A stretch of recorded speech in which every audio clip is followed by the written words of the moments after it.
నమస్తే, welcome to Telugu one cinema. This is Divyasri. సంక్రాంతికి వస్తున్న సినిమాతో ఘన విజయాన్ని అందుకున్న భామ ఐశ్వర్య రాజేష్. భాగ్యం అనే క్యారెక్టర్లో ఐశ్వర్య ప్రదర్శించిన నటన సినిమా విజయంలో ఒక ముఖ్య పాత్ర పోషించిందని కూడా చెప్పవచ్చు. అంతలా ఆమె తన క్యారెక్టర్లో నటించింది. నిజానికి సంక్రాంతికి వస్తున్నాం కంటే ముందు కొన్ని సినిమాల్లో నటించినా కూడా పెద్దగా గుర్తింపు రాలేదు.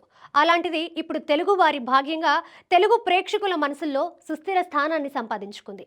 రీసెంట్గా ఐశ్వర్య ఒక ఇంటర్వ్యూలో మాట్లాడుతూ, నేను సినిమాల్లోకి వచ్చిన కొత్తలో ఒక వ్యక్తిని ఇష్టపడి అతనితో కొన్నాళ్ళు రిలేషన్షిప్లో కూడా ఉన్నాను.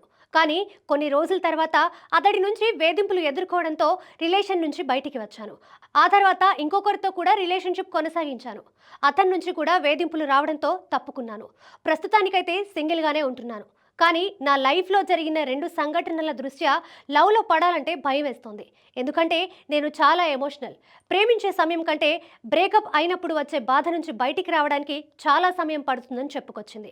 ప్రస్తుతం ఆమె సినీ కెరీర్ విషయానికి వస్తే 2 తమిళ చిత్రాలు, ఒక కన్నడ చిత్రంలో చేస్తోంది. ఇప్పటి వరకు అన్ని భాషల్లో కలిపి సుమారు 40కి పైగా చిత్రాల్లో నటించిన ఐశ్వర్య ఒకప్పటి నటుడు రాజా కూతురు.